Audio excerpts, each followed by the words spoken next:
नमस्कार। शुरू करते हैं आज की क्लास। हम लोग स्त्री प्रसूति के तहत स्त्री रोग को हमने कंप्लीट कर लिया था। आज से हम लोग प्रसूति तंत्र की क्लास शुरू करते हैं। प्रसूति तंत्र के पहले लेक्चर में हम लोग पढ़ते हैं स्त्री शरीर रचना। ठीक है, यही टॉपिक ही है पहला, स्त्री शरीर रचना। स्त्री शरीर से संबंधित जो यहाँ पर रचना है वो देखा जाएगा और आने वाले प्रश्न किस तरह के होते हैं उस पर चर्चा करते हैं। चलिए शुरुआत करते हैं स्त्री शब्द की निरुक्ति से। स्त्री शब्द की निरुक्ति, देखिए कोई भी टॉपिक पढ़ते हैं तो थोड़ा सा एक कह सकते हैं जनरल सा एक नियम होता है कि उसकी निरुक्ति अगर महत्वपूर्ण हो तो उसको देखा जाए। लिखा हुआ स्त्र धातु में डट है, स्त्र धातु में डट डट एवं डिप प्रत्यय लगने से स्त्र शब्द बनता है। ठीक है, और स्त्र शब्द का तात्पर्य क्या है? देखिए, स्त्र का अर्थ होता है पुंज के रूप में एकत्र किया गया, पुंज के रूप में एकत्र किया गया, अर्थात संचयते शुक्र शोणितम अस्य सा स्त्रिय। अगर दूसरा निरुक्ति देखें इसका तो कहते हैं संचयते शुक्र शोणितम अस्य सा स्त्रिय। ये क्वेश्चन है गाइड में, देखिएगा पूछा गया संचयते शुक्र शोणित, इसका मतलब क्या होता है? तो आपका तात्पर्य होगा स्त्री से। हिंदी में लिखा हुआ है जो शुक्र और शोणित का संचय करती है उसको स्त्री कहते हैं। देख सकते हैं, जो शुक्र और शोणित का संचय करे उसे स्त्री कहते हैं। तो एक सामान्य आइडिया रखते हैं, क्योंकि स्त्री प्रसूति आप पढ़ रहे हैं तो उसके तहत इतनी चीजें हमको जानना चाहिए। पूछे ना पूछे वो बात अपनी जगह होता है। स्त्री का पर्याय अगर हम देखें यहाँ पे तो कुछ पर्याय महत्वपूर्ण भी है। योषित हो गया, सीमंतिनी हो गया, प्रतीप दर्शिनी, ध्यान रखिएगा, प्रतीप दर्शिनी, बामा, वनिता और बधू। अमर कोश के द्वारा दिए गए स्त्री के कुछ पर्याय आप ध्यान रखेंगे यहाँ पे। अब स्त्री रचना के तहत अगर देखें तो एक एक अंगों को हम लोग देखते हैं, उसका स्वरूप कैसा होता है, किन धातुओं से मिलके बना होता है। सबसे पहले यहाँ देखते हैं श्रोणी को।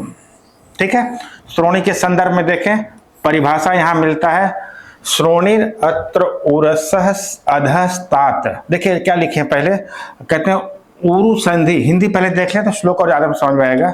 डल्हर ने उरु संधि के नीचे एवं स्मर मंदिर के ऊपर के भाग को श्रोणी कहा हुआ है। ठीक है, यहाँ दो अंग लिखे हुए हैं, उनके बीच के भाग को श्रोणी कहते हैं। उरु संधि के नीचे, ध्यान रखिएगा, उरु संधि के नीचे और स्मर मंदिर के ऊपर, ये दोनों चीजें क्या होती हैं हम लोग आगे जरूर देखेंगे। यहाँ कहते हैं श्रोणित अत्र उरु संध्या अधस्तात। ठीक है, लिखे लिखा ना, उरु संधेर अधस्तात स्मर मंदिरो उपरितन। तो इतने से आप लगभग समझ जाएंगे। इसको डल्हड़ कहते हैं श्रोणी के लिए। देखिए, जो कहते हैं जो मुख्य आचार्य होते हैं वो शब्दों का प्रयोग कर देते हैं उसको और स्पष्ट करने के लिए, उनके टीकाकार उसको और स्पष्ट करते हैं। तो अगर श्रोणी की बात अगर हम कहें तो कहते हैं उरु संधि के नीचे और स्मर मंदिर के ऊपर के भाग को श्रोणी कहते हैं। ये सवाल पूछा जा सकता है, ध्यान रखिएगा। तो कम से कम श्लोक नहीं तो हिंदी में ये बात आप जरूर ध्यान रखिएगा। लेकिन श्रोणी अत उर संध्या अधस्तात स्मर मंदिर उपरितः विभाग डल्हड़ कह देते हैं। श्रोणी के प्रमाण को अगर देखा जाए तो यहाँ प्रमाण निकल के आता पुरुष उरह प्रमाण विस्तारण स्त्री श्रोणी। देखिए, इस पर भी बहुत सारे लोगों हर बात नहीं किए हुए हैं, लेकिन यहाँ एक सुश्रुत कहते हैं, हाँ, पुरुष उरह प्रमाण विस्तार स्त्री श्रोणी। कहते हैं पुरुष का जो उर होता है, ध्यान रखिएगा, है ना, उर, पुरुष का उर वक्ष भाग को कहते हैं।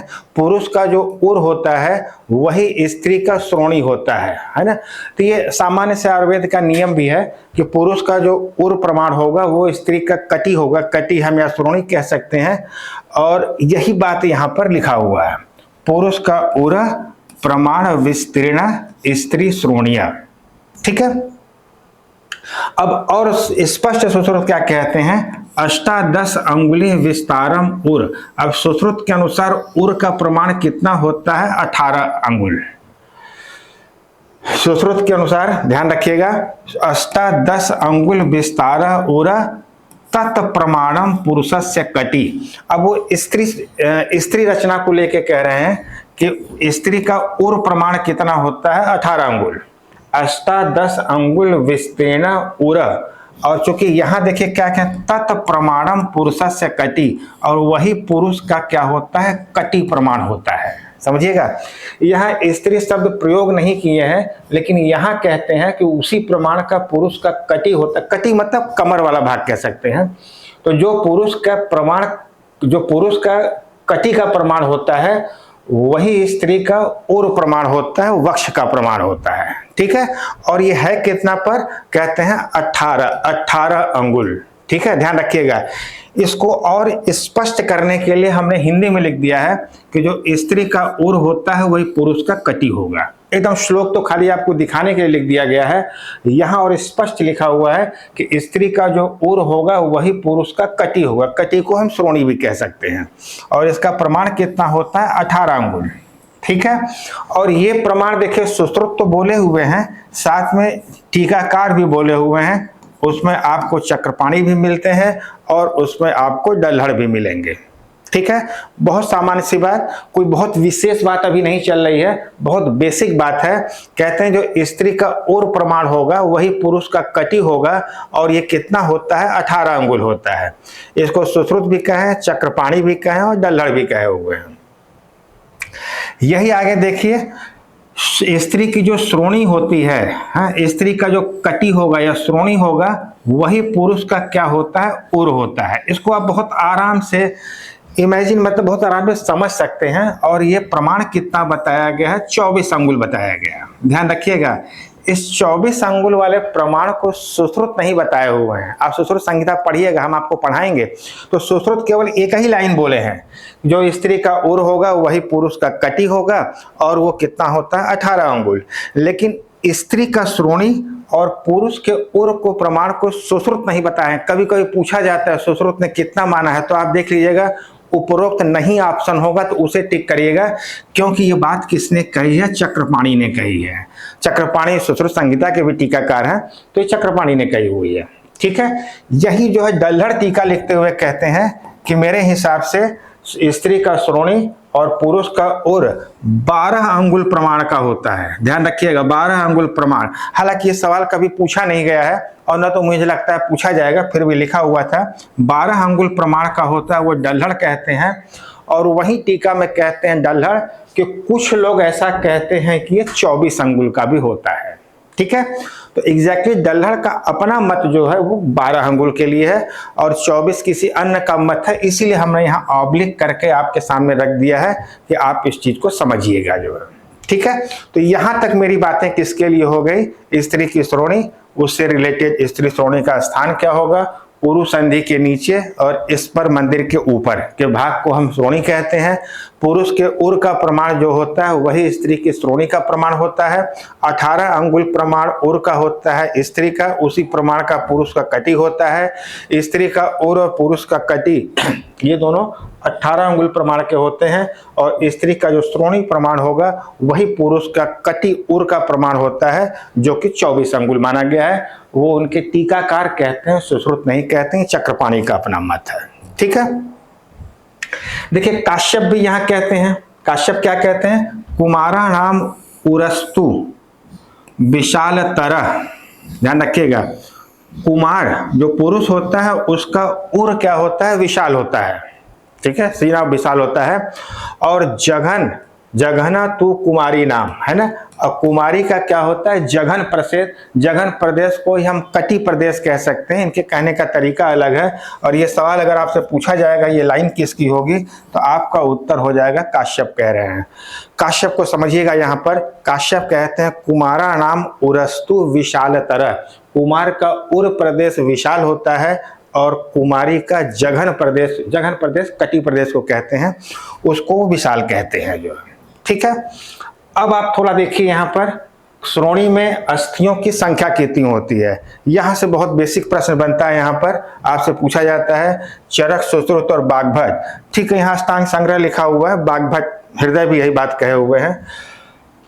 चरक के अनुसार 3, सुश्रुत के अनुसार 5 और 4 होता है बाग्भट के अनुसार। तो आप यहाँ पर सीधे 354 याद कर लीजिए। 354 श्रोणी में कह सकते हैं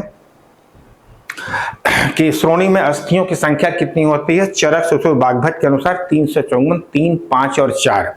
आप अगर ये अंक याद कर लिए तो बाकी चीजें बहुत अच्छे से आपके सामने रखा हुआ है। देखिए श्रोणी फलक 2 होगा, 2 और 2, ठीक है। श्रोणी फलक चरक नाम दिए हैं, बाकी 2 और 4 उसको नितंब आस्थि कह दिए हैं, ठीक है। बायो में पढ़े थे हाई स्कूल में, श्रोणी फलक नाम आता था, 2 श्रोणी फलक होते थे, एक इस तरह एक तरफ, उसी को इन्होंने नितंब आस्थि के नाम दे दिया है, उसमें कोई दिक्कत नहीं होता है। सभी लोगों ने भगास्थी की संख्या कितनी मानी है, 1, 1 और 1, इसमें भी कोई दिक्कत नहीं, आराम से देख सकते हैं।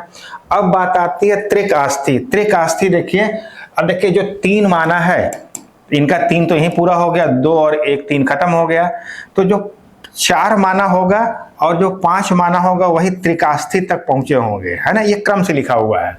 और लास्ट में एक बात आती है जिसको गुदास्थी कहा गया, और आप समझ सकते हैं गुदास्थी की कल्पना कौन कर सकता है, ये आचार्य सुश्रुत ही कर सकते हैं। इसीलिए हमने आपको बोला था वो चीज याद करना आसान हो जाएगा। अगर आप 354 कह दिए तो आप यहीं से पूरा चीज इमेजिन कर लेंगे। पहला क्या था देखिए, श्रोणी फलक और भगास्थी, 3 खत्म हो गया। जो 5 माना है वो त्रिकास्थी भी माना है और गुदास्थी भी माना हुआ है, लेकिन जो बेचारा 4 माना होगा वो क्या किया होगा, केवल त्रिकास्थी तक आके रुक गया होगा। अब आपसे सवाल यहाँ बनता है कि श्रोणी फलक में गुदास्थी का वर्णन किसने किया है, तो वो 5 वाले होंगे, आचार्य सुश्रुत होंगे। अगर पूछा जाता है कि श्रोणी फलक में त्रिकास्थी को किसने नहीं माना है, तो आपका उत्तर चरक हो जाएंगे, या त्रिकास्थी माना किसने है तो आपका सुश्रुत और बागभट दोनों आंसर हो जाएगा, ठीक है। तो एक बहुत सामान्य तरीके से इसको समझाने का प्रयास किया गया है, बहुत आराम से बेसिक चीज है जिसको आप समझ सकते हैं, ठीक है। श्रोणी फलक है, भगास्थी है, त्रिकास्थी और लास्ट में गुदास्थी आपको मिलता है।